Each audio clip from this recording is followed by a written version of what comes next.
Je suis très ravi d'être parmi vous ce matin pour procéder à la réception d'équipements pour 130 laboratoires pédagogiques et de recherche de nos établissements d'enseignement supérieur d'une valeur, vous l'avez rappelé, de 52 milliards. Ce programme prioritaire me tenait beaucoup à cœur parce qu'il matérialise l'ambition que j'ai d'un enseignement supérieur scientifique de qualité qui répond aux exigences pédagogiques de son temps.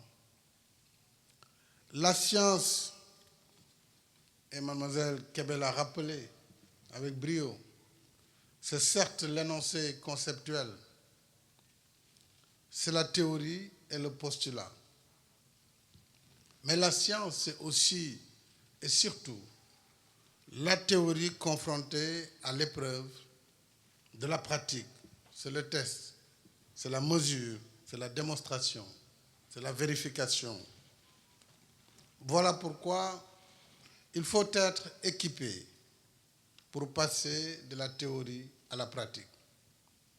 Au demeurant, la réception de ces équipements scientifiques n'est pas un acte spontané pour parer au plus pressé. Au contraire, c'est le fruit d'une vision déclinée dans notre feuille de route pour le développement de la recherche et de l'innovation dans l'enseignement supérieur.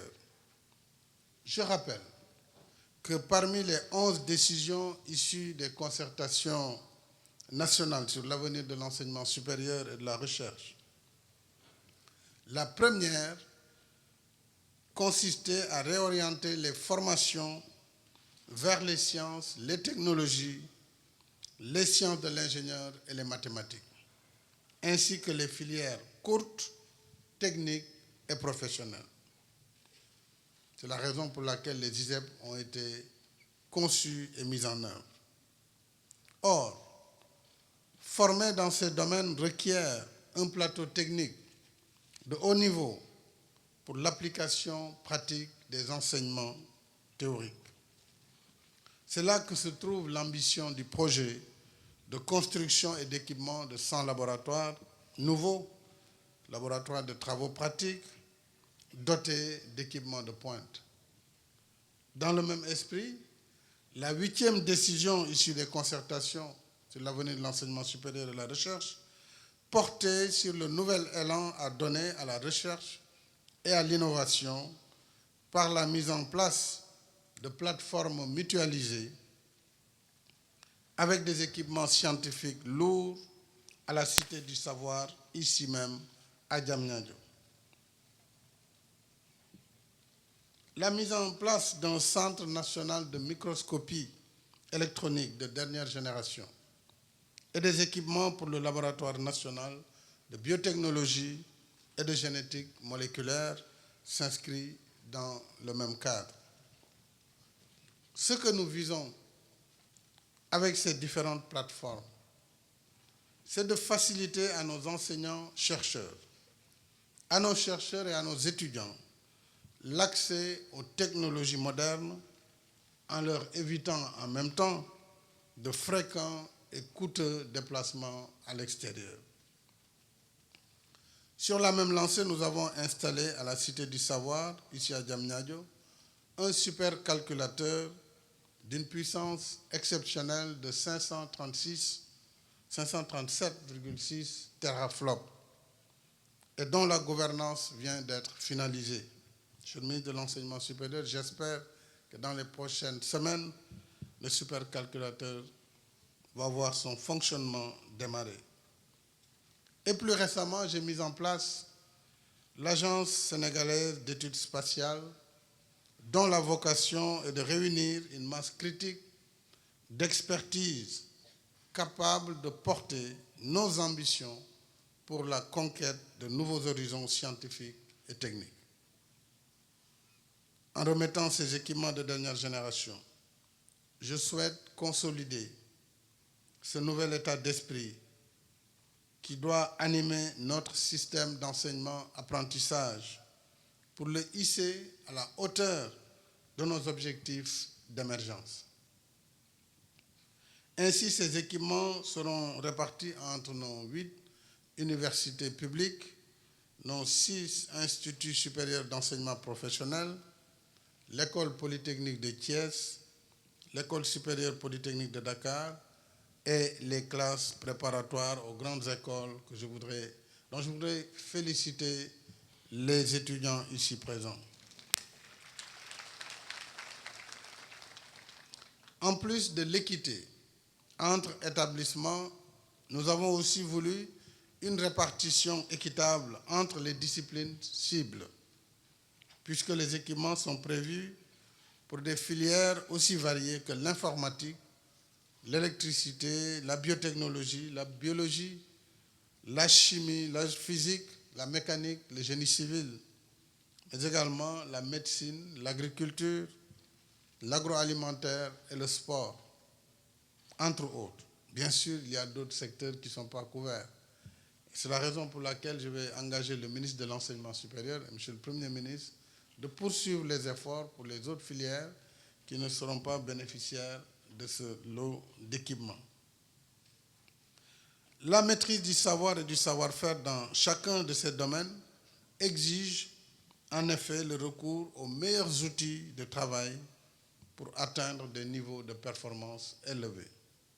C'est pourquoi je suis déterminé à renforcer le nouvel élan scientifique et technique que nous voulons impulser à notre système éducatif, parce que c'est la voie de l'émergence et du développement. Du reste, nos excellents résultats au récent concours d'agrégation du CAMES, ainsi que la distinction qui sera remise aujourd'hui en Italie par le Centre international de physique théorique à notre compatriote Mohamed Mustafa Fall, lauréat du prestigieux prix Ramanujan de jeunes chercheurs en mathématiques, montre ce que notre système éducatif peut produire de meilleur. Je n'oublie pas les brillantes performances des jeunes Ahmed Babou et Ramatoulaye Khan, tous deux élèves en classe de 3e, respectivement au Prytanée militaire Charles Thiororé de Saint-Louis et à l'Institut Marguerite Ndiaye de la même ville, consacré roi et reine des Olympiades nationales de mathématiques. Je les félicite chaleureusement. Mesdames et messieurs, voilà les bons exemples à suivre pour rappeler à tous que l'école et l'université doivent rester des pôles d'excellence où l'on doit rivaliser non dans la violence physique ou verbale, mais dans la quête des meilleurs résultats pour préparer son avenir, être utile à soi, à sa famille et à son pays. Je n'ai jamais connu une université qui organise des olympiades de la violence physique.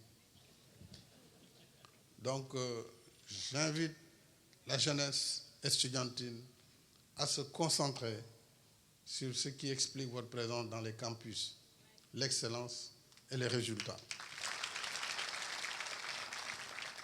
Je voudrais particulièrement insister ici sur la nécessité d'assurer un entretien régulier et rigoureux des équipements.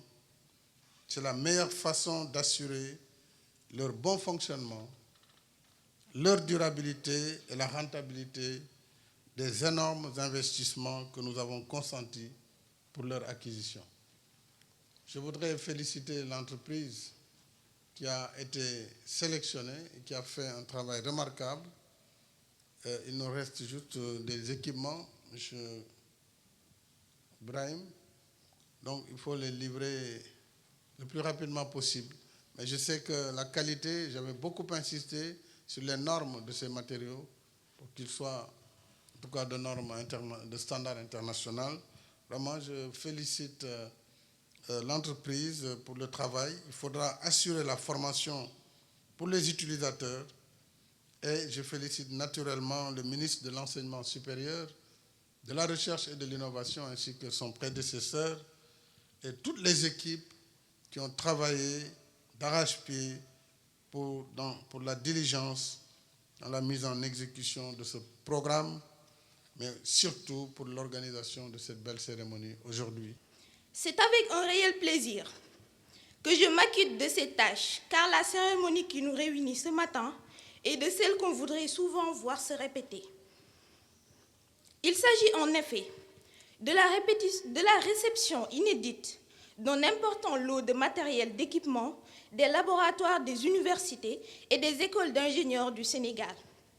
Nous mesurons à sa juste valeur l'effort financier consenti pour l'acquisition de ce matériel multiforme et de dernière génération, d'une valeur de 52 milliards de francs CFA.